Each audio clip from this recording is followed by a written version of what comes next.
No nome do teu Filho Jesus Cristo, nós queremos adorá-lo, exaltá-lo, bendizê-lo, porque tu és, Senhor, o Alfa e o Ômega, o princípio e o fim. Deus Todo-Poderoso,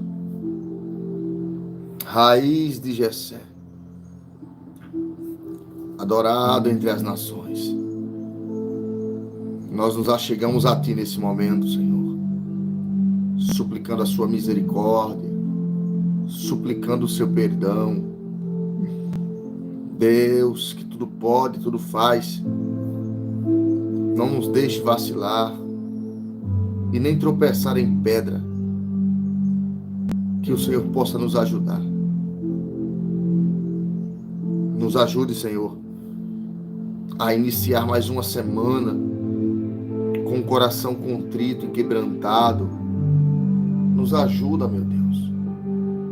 Nos ajuda porque nós sabemos que a nossa trajetória não é fácil. Viver não é fácil. Permanecer vivo é mais difícil ainda. Nós queremos rogar ao Senhor, nesse primeiro momento, a tua misericórdia. Perdoa nossas falhas. Perdoa nossos erros, Deus, de Abraão, de Isaac e de Jacó. Perdoa nossos pecados, mais uma vez. Sei que o Senhor já perdoou lá na cruz do Calvário. Mas é um ato comum nosso suplicar o teu perdão. Ó, Senhor, eu sei que pessoas estão entrando aqui me ouvindo. Algumas delas começaram sua semana sem saber o que fazer, sem saber o que dizer, sem saber para onde ir, sem saber o que devem fazer. Mas eu acredito no teu poder, na tua graça, na tua manifestação, meu Deus. Venha ao nosso encontro. Perdoa as nossas falhas. Perdoa nossos erros. É ao Senhor que nós recorremos. É a ti, Deus. Nós buscamos forças no Senhor. Mães de família, pais de família, estão me ouvindo agora, e aonde eles e elas estiverem, eu te suplico que nesse momento o Senhor possa enviar providências do alto, que o telefone toque e haja, Senhor, informações positivas, que haja, meu Deus, informações maravilhosas do alto,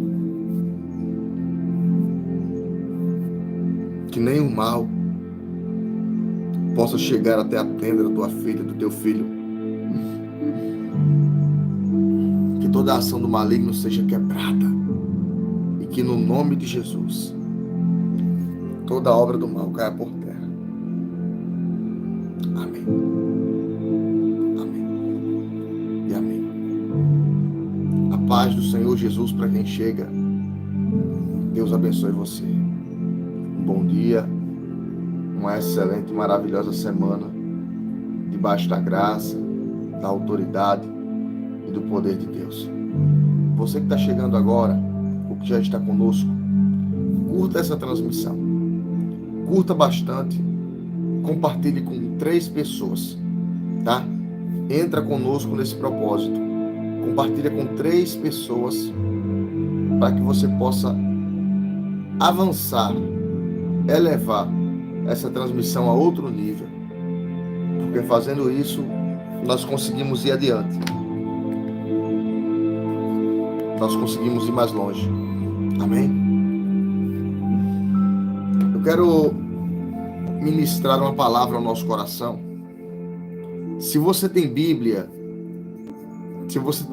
aberta, abra ela, porque nós vamos agora fazer uma profunda meditação em uma mensagem que Deus ele revelou ao meu coração. Abra comigo. Evangelho de Jesus Cristo, escrito pelo evangelista Lucas, capítulo 22, versículo 44. Lucas, capítulo 22, versículo 44. Diz assim: E posto ele em agonia, orava mais, orava intensamente, e o seu suor tornou-se em grandes gotas de sangue, que corriam até ao chão. Amém. O texto que nós acabamos de ler é um texto que nos mostra, um texto que nos denota um momento onde Jesus, ele estava em um determinado lugar antes da via da crucificação, chamado de Getsemane. E Jesus decidiu se reservar para aquele lugar porque ele precisava orar. Ele precisava de direcionamento. Ele precisava de forças. Só que naquele dia, antes de Jesus chegar até o Getsemane, Jesus preparou uma ceia para os discípulos. Se você não prestar atenção na mensagem, você vai perder tudo. Para ouvir o que Deus está falando no seu coração. Aquieta, tem calma. E quando Jesus ele prepara a ceia, ele prepara toda a formalidade que foram os seus discípulos quem prepararam. O texto vai dizer que ele vai fazer um procedimento que nós chamamos de lava-pés. Ele vai pegar uma bacia com água e vai lavar os pés de cada discípulo. E ele está lavando, ele lava os pés de João, ele lava os pés de Tomé, ele lavou os pés de Tiago, os pés de Judas. Mas quando chega na oportunidade de Pedro, Pedro esconde os pés. E quando Pedro esconde os pés, Jesus fala algo importante para ele. Ele diz: se eu não lavar os teus pés, Pedro, tu não tem parte comigo.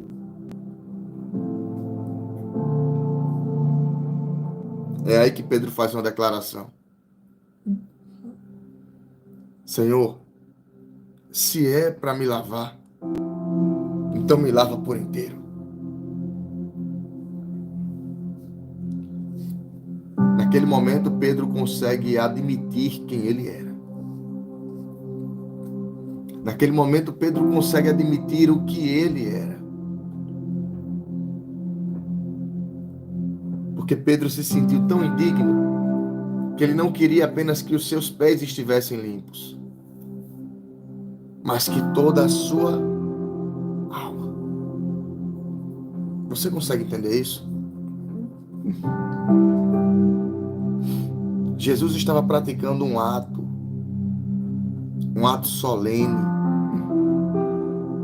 Só que Pedro se sente tão indigno que ele fala: Senhor, se é para me lava por inteiro. Porque eu preciso de uma purificação completa.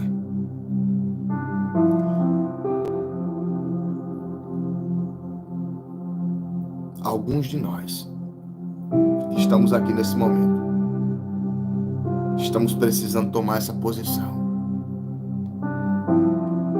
Se entregar por inteiro.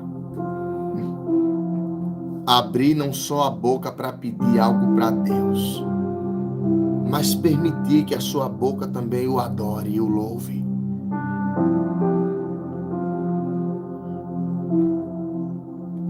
nós temos um hábito apenas de pedir. Quantas pessoas já entraram aqui pedindo oração, pedindo uma cura, pedindo uma libertação?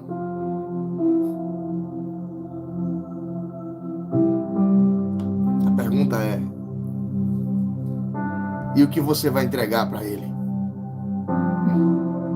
Porque pedir é um ato nosso. Nós somos pedintes. Às vezes, nós parecemos diante de Deus, sabe?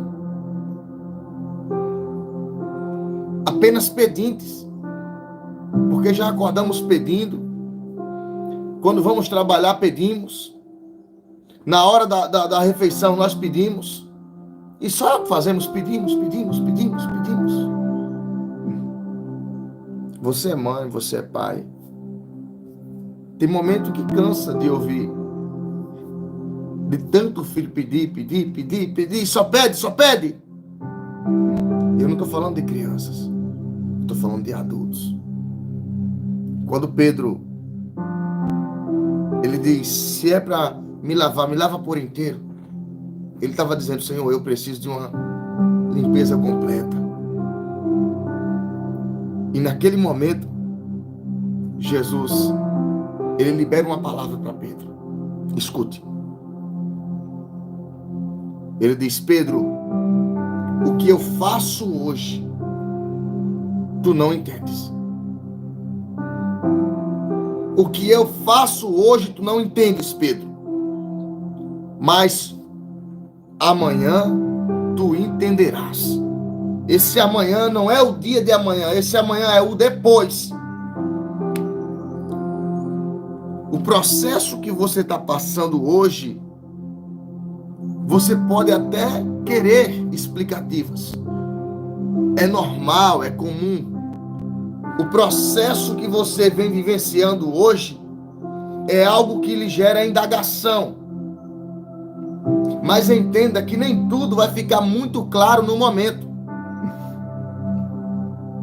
Nem tudo vai ficar esclarecido agora. Faz parte. Algumas coisas Deus não vai nos informar. Algumas coisas Deus não vai nos deixar esclarecidos. Pedro, o que eu faço hoje tu não entende, mas depois tu entenderás. Termina o lava-pés, termina a ceia. Jesus se retira para orar. É aqui que eu acho interessante. Porque ele tinha 12 discípulos. Dos 12 discípulos, somente 3 ficavam mais próximos. E dos 3, somente um deitava a cabeça sobre o seu ombro. Era João. Você consegue entender o que é conhecer alguém e o que é ser íntimo? Jesus dava a intimidade dele para poucos. Jesus dava a intimidade dele para poucos, rodeado de muitos, mas se revelava para poucos. Saiba diferenciar quem você permite se aproximar de você. Saiba selecionar quem você mostra as partes da sua vida. Saiba escolher. Agora, escolha com a direção de Deus. Ele vai esclarecer para você o que você precisa, o que você deve fazer. Peça a Deus sabedoria para escolher, porque ele tinha 12 discípulos. Mas dos 12, apenas 3 eram próximos. E dos 3 próximos, só um era íntimo.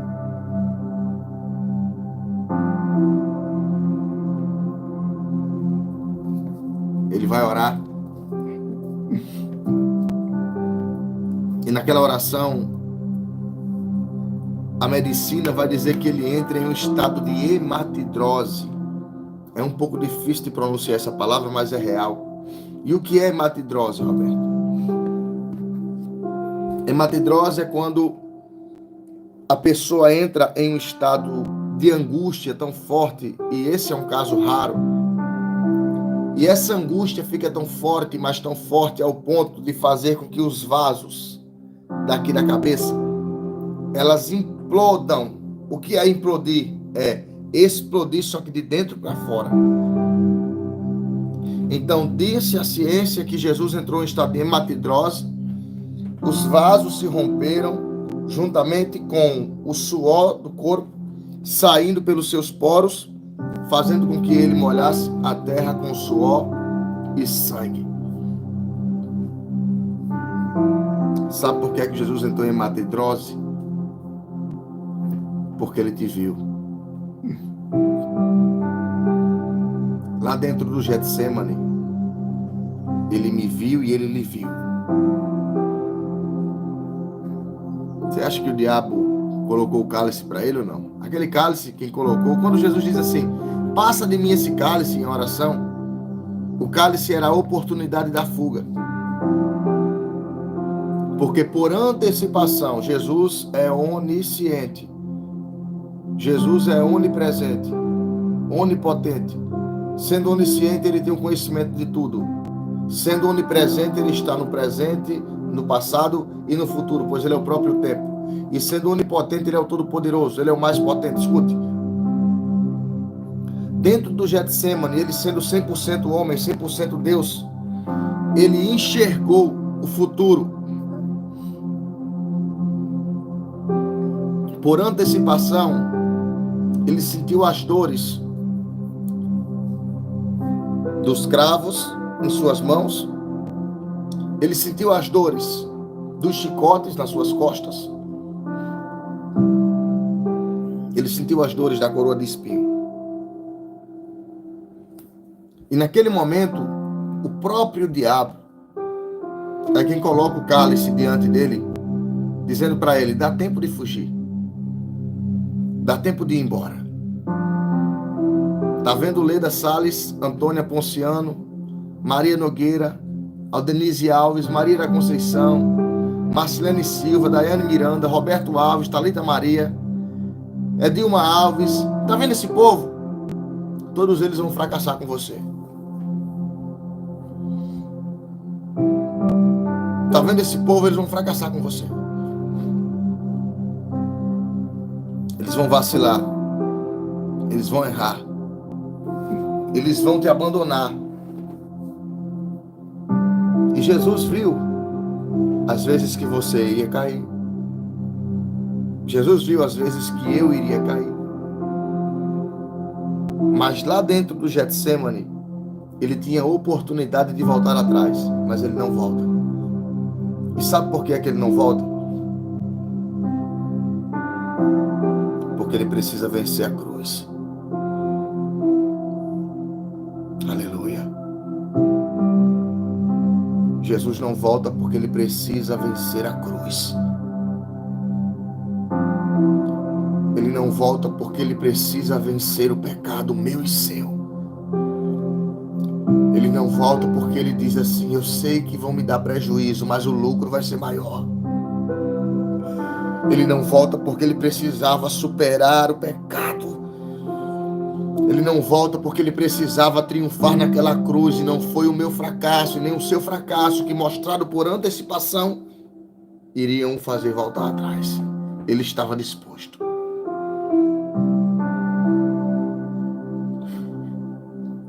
Ele estava disposto a morrer por nós. Ele estava disposto a ir até o final. Ei,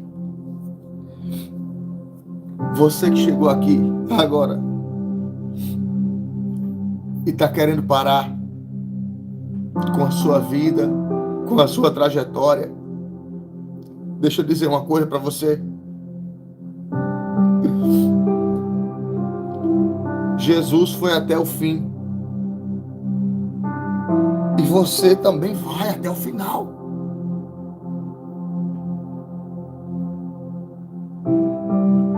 Ele foi até o final, ele tinha uma missão, e a missão dele foi concluída. E eu quero profetizar que você vai até o final. Queira o diabo, queira as fofoqueiras, os fofoqueiros, os linguarudos, linguarudas, problemáticos, endemoniados, seja lá quem for, não vão impedir de você seguir o seu trajeto. Não vão impedir de você seguir a sua vida. Jesus, ele não pôde desistir. Ele precisava vencer aquela cruz. Ele precisava ultrapassar aqueles limites. Mas você acha que ele não foi tentado? Você acha que por antecipação, na supremacia da espiritualidade, o próprio diabo não se apresentou para ele para dizer assim: sai fora? Porque lá no deserto, quando Jesus foi tentado após 40 dias e 40 noites de fome, sede, ele se apresentou para tentá-lo, sugerindo que Jesus resolvesse do jeito dele. E naquele momento do Getsemane, Jesus estava apreensivo. E estando apreensivo, o diabo mais uma vez se apresenta como? Com um cálice. E o cálice era o que? De fuga. Só que ele resistiu. Ele resistiu por você. Ele resistiu por você. Ele poderia ter abandonado. Ele poderia ter desistido de você, mas ele não desistiu. Sabe por que ele não desistiu? Porque ele conhece seu potencial. Ele sabe que você é guerreira. Ele sabe que você é guerreiro.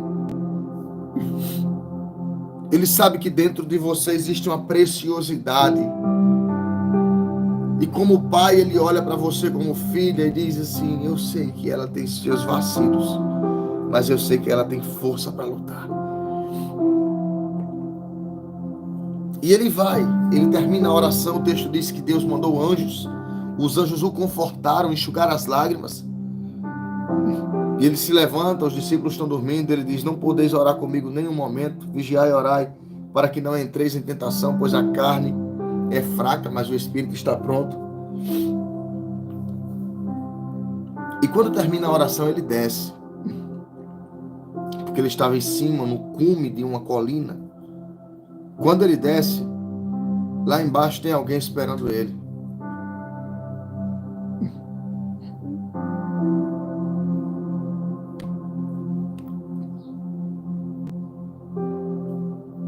Quem está esperando ele lá embaixo é Judas.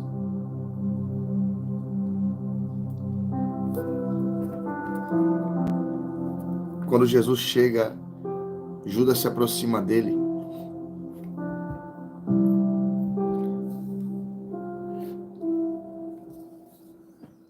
E dá um beijo. E quando Judas beija Jesus, ele fala, segurando no braço dele: amigo, o que passa? Aquela palavra que Jesus disse para ele, amigo, o que passa? Jesus estava dizendo: por que está fazendo isso? Porque Jesus sabia que estava sendo traído por Judas. Mas mesmo assim Jesus o chama de amigo. Porque mesmo que você traia Jesus, diante dos olhos do Pai, você continua sendo amigo.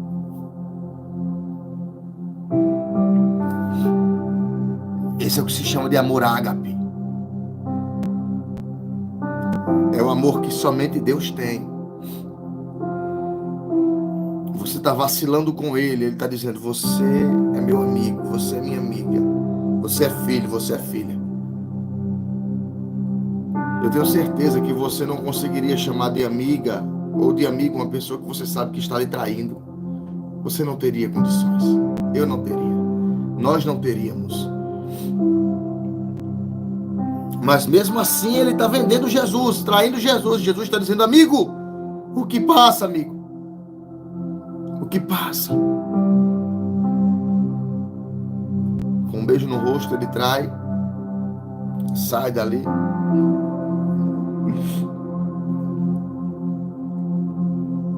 Só que Judas ele traz Jesus por um motivo.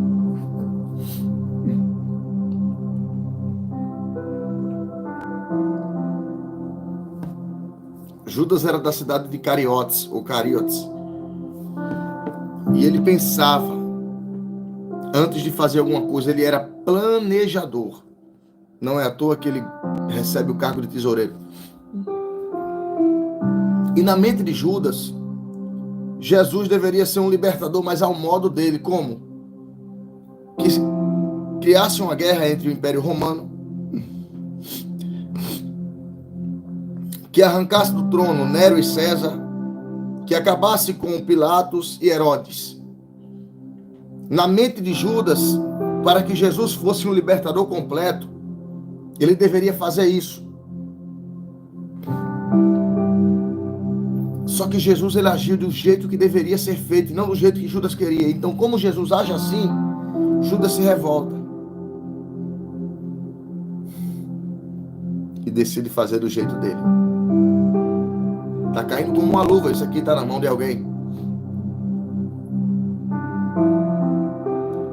Tem gente que não se conforma quando Deus faz a vontade do próprio Pai e não faz do jeito que você quer. Tem gente que não consegue aceitar qual é a vontade de Deus para a vida dela, para a vida dele, e faz do seu jeito. Foi Judas. Judas não aceitou o que Deus tinha em propósito com Jesus Cristo. Por isso que ele decide traí-lo, porque ele se revolta. E depois que ele trai, ele vai entrar em um processo de remorso, aonde ele vai querer se matar, e ele vai se matar.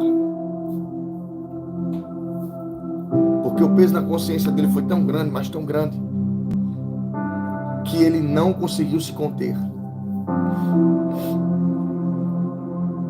A pergunta que eu te faço é: você acha mesmo que Judas está no inferno?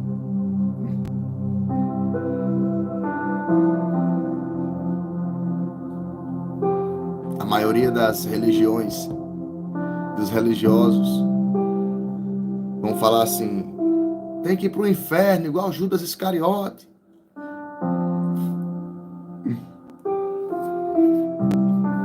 Se você perguntar para a pessoa, vai dizer: mas por que ela vai para o inferno? Porque se matou. Mas para o livro que nós chamamos como via de regra, que é a Bíblia Sagrada, em nenhum momento, em momento algum, a Bíblia menciona suicídio como sentença eterna. Há um momento onde se menciona sobre homicidas, e os homicidas são aqueles que derramam sangue. Se Judas soubesse o tamanho do poder, do perdão de Deus, ele não teria se matado. Se Judas tivesse noção do tamanho, do poder, do perdão de Deus, ele não teria destruído sua própria vida. Se Judas entendesse que ao terceiro dia ele iria ressuscitar, se Judas entendesse que ao terceiro dia ele iria ressuscitar, ele não teria feito aquilo. Judas age no calor do momento, age com ira, age com raiva, com insatisfação, e você e eu, às vezes, entramos na condição de Judas.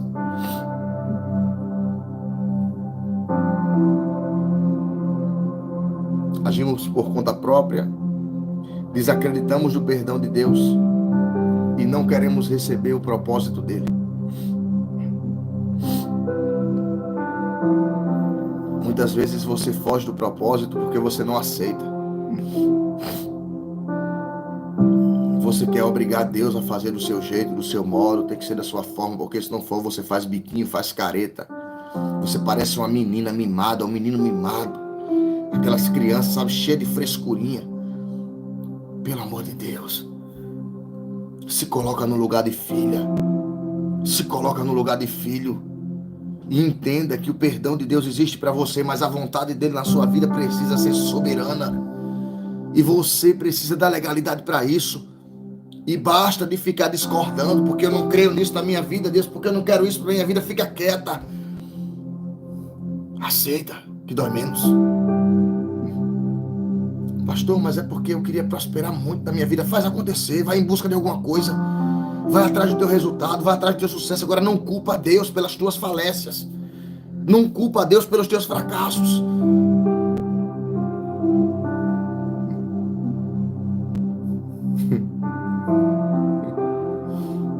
É muito fácil culpar Deus para tudo, né?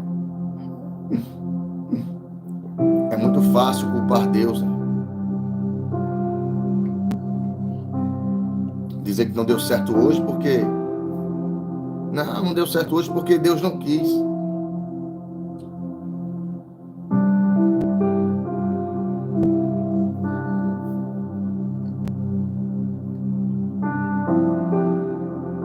Às vezes nós entramos na condição de Judas, não aceitando o que ele tem para a nossa vida. Escuta.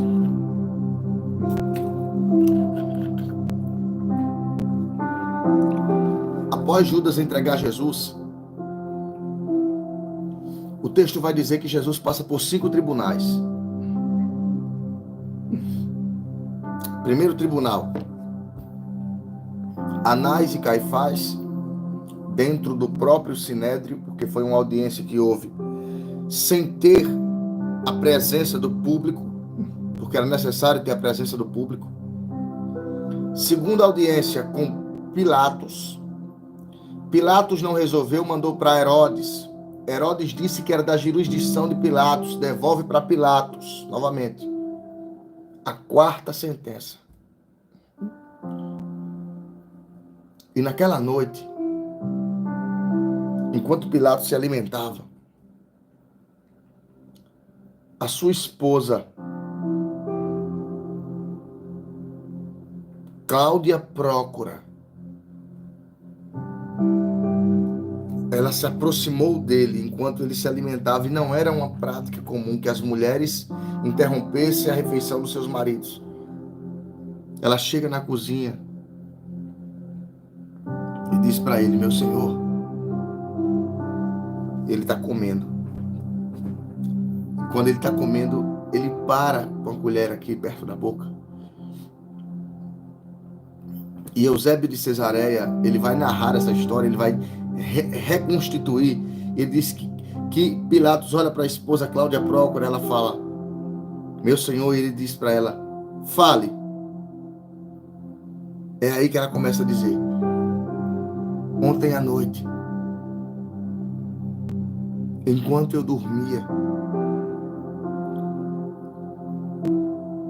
me apareceu um homem em sonho e disse: não toque na causa daquele Galileu, porque ele é justo.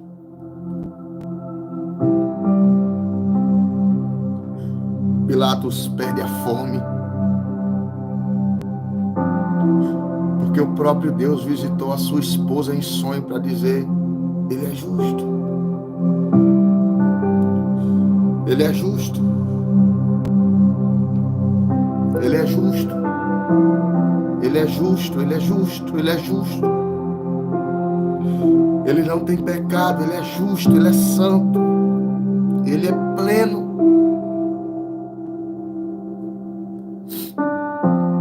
Pilatos se levanta, sai, deixa a comida.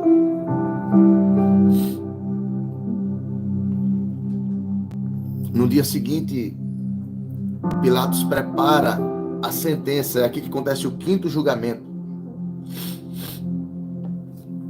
Diante do povo, ele coloca Jesus de um lado e do outro coloca Barrabás. Barrabás era truculento? Não. Barrabás havia cometido crime de estelionatário contra Roma. E esse crime era passivo de sentença de morte. Só que era a época da Páscoa, e toda Páscoa era comum que libertasse um prisioneiro. E quem escolhia isso era o povo. Só que o povo já havia sido comprado.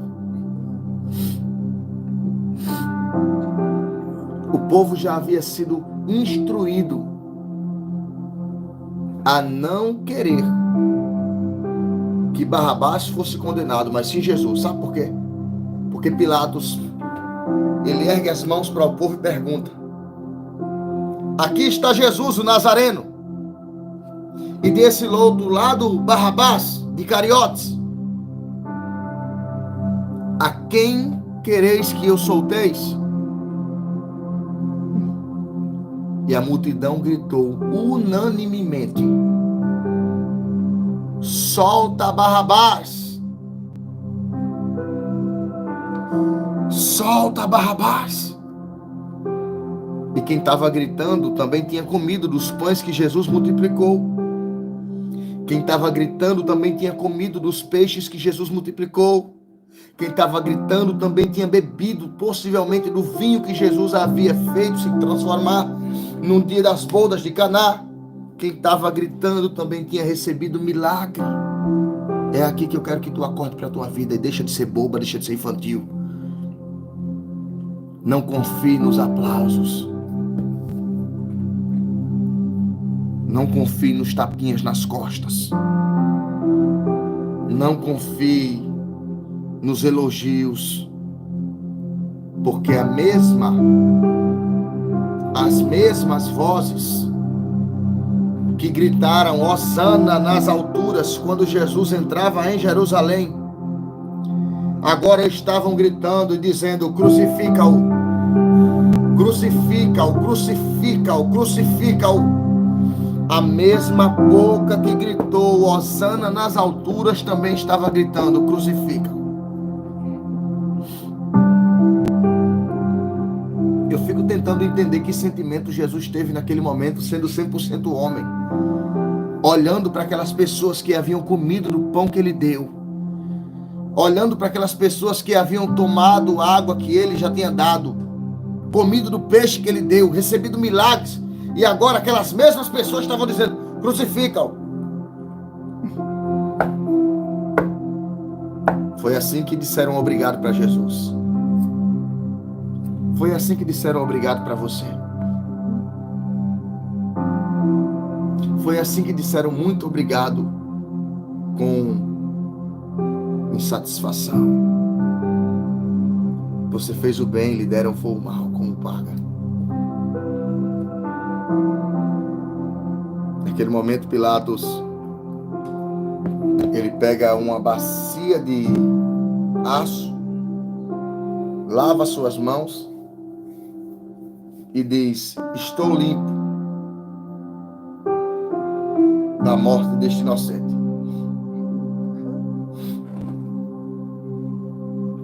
Porque Pilatos tentou ainda intervir na crucificação de Jesus, mas não conseguiu, porque o povo havia sido comprado. Saindo dali, Jesus vai ser açoitado. Escuta que eu vou contar só essa daqui. Uma quarentena de açoites. Aí você pega a sua calculadora e coloca aí 40 vezes 12. Jesus tinha 480 buracos espalhados entre costas, costelas, parte do pescoço e rosto. E ali se cumpre o que Isaías falou no capítulo 53. Como, Roberto? Porque ele apanhava, mas ele não gritava. Os feitores que foram contratados, os carrascos que foram contratados para machucar Jesus, eles não foram contratados para feri-lo. Eles foram contratados para matá-lo. Porque naquela época os homens que faziam esse tipo de trabalho, eles eram contratados para matar. Fatos históricos dizem que um homem normal não suportaria a quarta chicotada sem desmaiar. Jesus apanhava, e o texto vai dizer que quando viam ele apanhando, os próprios carrascos diziam: grita, Galileu, porque o grito, esse ai, ele nos dá uma evasão de anestesia de 3 segundos, segundo a psicologia. Quando você grita, o seu corpo entra em um estado anestésico de 3 segundos. Só que Jesus não gritava. Por quê? Porque Isaías 53 vai dizer: e ele foi levado ao matadouro, e como uma ovelha muda, ele não abriu a sua boca. Alguém gritava e dizia: grita, Galileu. Mas ele estava no silêncio, suportando todas as dores. Ele estava no silêncio, suportando todo o flagelo. Por mim e por você. Ingrata, ingrato, que reclama da vida. E tem gente que diz assim: você não vale nada. Alguém pagou o preço por essa pessoa. Alguém diz assim: você não vale nada, mas alguém pagou o preço por você. Essa pessoa que fala que você não vale nada,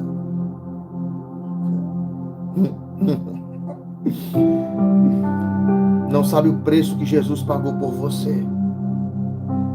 Sabe aquelas pessoas que acham que são melhores que você em alguma coisa? Que se acham mais limpas, mais puritanas? Essa pessoa, ela não levaria uma chicotada por nenhum ser humano desse. Essas pessoas que criticam, essas pessoas que falam mal. Por isso que não prego religião, eu não prego placas de denominações.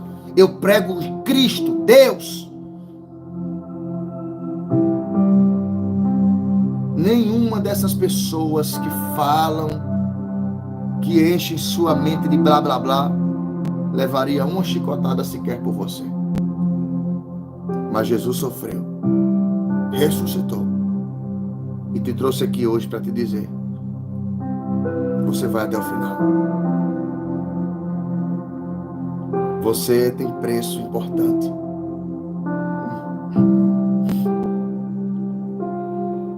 Você foi comprada com alto valor.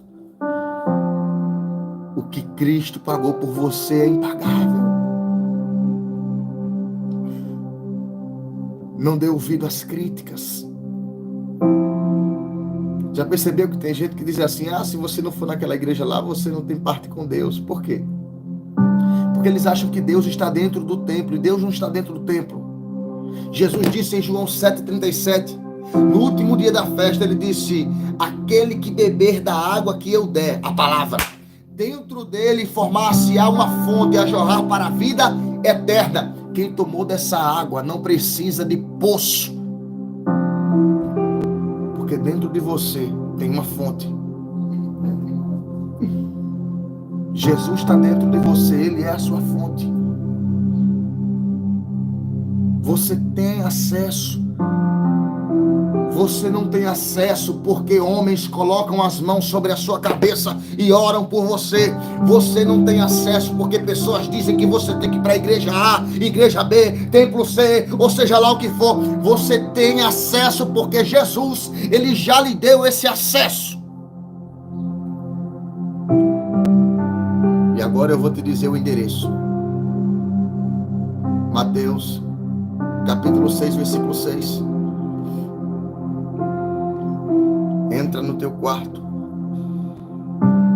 ora em secreto, e o teu Pai que está no céu, em secreto, te responderá.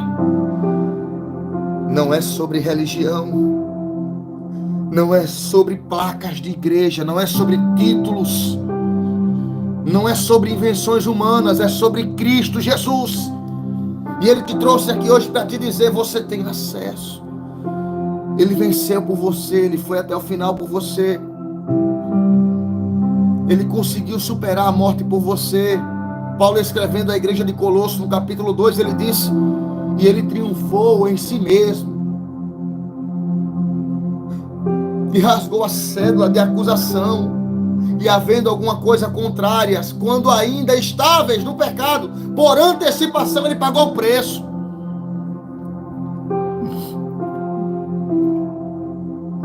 Você não depende de homens. Alguém que diz que você só tem a bênção de Deus se você pisar dentro de um templo feito de pedras, erguido por mãos humanas, esse sim é mentiroso.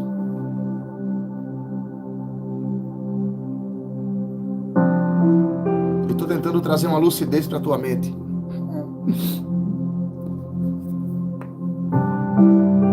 Você precisa entender que não é sobre homens, é sobre Deus. Quando essas pessoas que se intitulam servas de Deus e servos entenderem que não é o que eles fazem, mas é o que Jesus fez que convence, talvez as coisas melhorem. Só talvez. Olha, hoje Deus me colocou de pé para te dizer: você vai se erguer. Você vai até o final. Você vai lutar como uma valente, como um valente. Mas você não vai abrir mão da sua vida. Amém? Você crê nisso?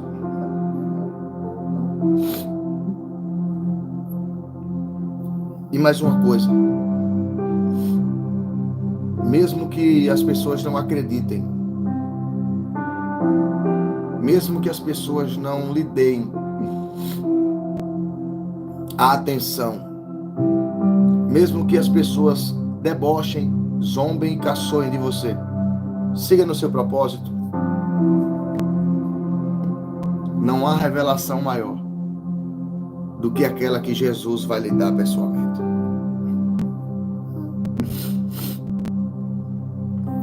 Deus levanta servos, servas, profetas. Deus levanta. Mas Ele quer ter uma comunicação pessoal com você, sem necessidade de mediadores. Ontem eu estava com minha esposa dentro de um aplicativo de Uber e o motorista perguntou: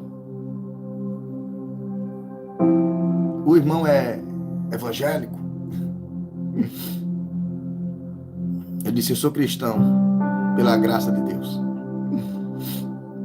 E de imediato ele disse: e o senhor congrega em que denominação? Você entendeu?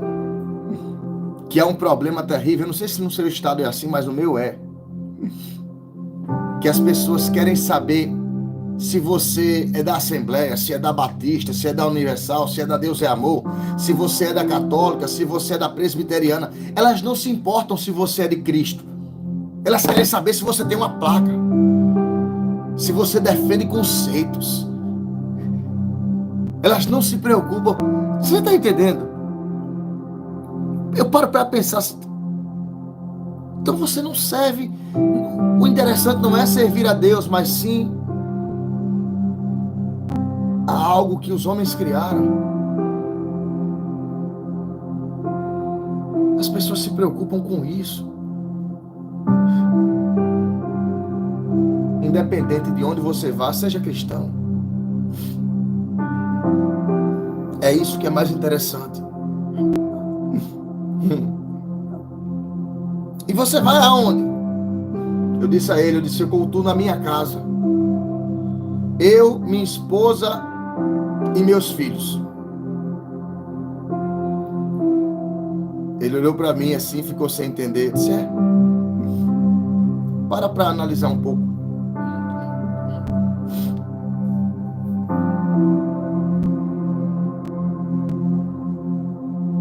Seja cristão. As pessoas, uma boa parte das pessoas não conseguem acompanhar meu raciocínio porque eu quebrei essa ideologia na minha mente.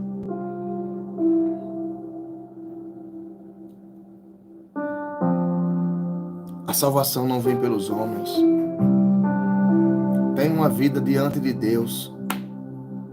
Mostre para Deus quem você é, não para as pessoas. Porque humanos são humanos. Se hoje alguém estiver de bem com você, ela vai te elogiar. E se a mesma pessoa estiver de mal com você, talvez ela vai apontar teus defeitos. Independente de como você esteja diante de Deus, Ele sabe quem é você. Mostre para Deus. Tenha uma vida de comunhão com Deus. Olha, e a sua comunhão com Deus não depende do que você mostra para a sociedade. Porque para a sociedade você só mostra o que você quer. Mas para Deus, Ele sempre vai ver quem você é de verdade. Anote isso. Para Deus, você sempre será o que você é. Para a sociedade, você pode colocar um terno, uma saia longa, alongar o cabelo, tirar a maquiagem do rosto, dizer que nunca fez isso. Mas para Deus, diante de Deus você não tem máscara. Diante de Deus você não tem nem veste. Porque Ele lhe conhece. Então, antes de tentar provar alguma coisa para a sociedade, mostre para Ele. Se apegue a isso.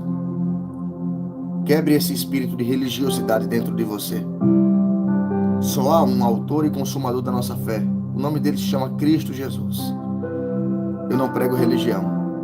Eu prego Cristo. Eu prego Deus. Amém? Vamos orar. Deus me direcionou com essa palavra hoje. Me demorei bastante.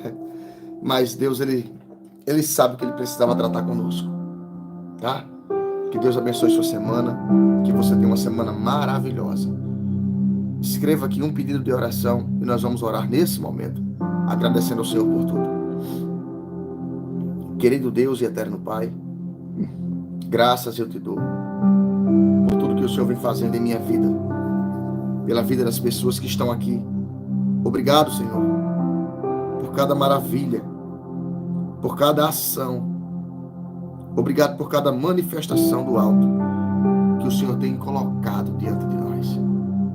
Olha, Deus, a tua serva, o teu servo, que parou aqui, se alimentou da sua palavra. Eu peço que nesse momento as tuas mãos estejam estendidas sobre eles. Que toda a ação do mal bata em retirada. Em nome do Pai, do Filho e do Espírito Santo. Amém. Amém. Tanques de guerra. Palma da mão para cima na posição de receber. Que o grande amor de Deus, nosso Pai, a graça salvadora do Senhor Jesus, a comunhão e a consolação do Divino Espírito Santo repouse sobre sua vida, sobre sua casa, e você, de posse de vitória, escreve amém. Querendo Deus, estaremos de volta amanhã aqui, trazendo mais uma mensagem de Deus para vocês e orando com vocês, tá? Obrigado pelo carinho, obrigado pelo respeito, pelo desvelo, pela consideração. Muito obrigado. Que Deus abençoe. Tanques de guerra, shalom. Uma ótima semana. Fiquem na paz. Deus abençoe.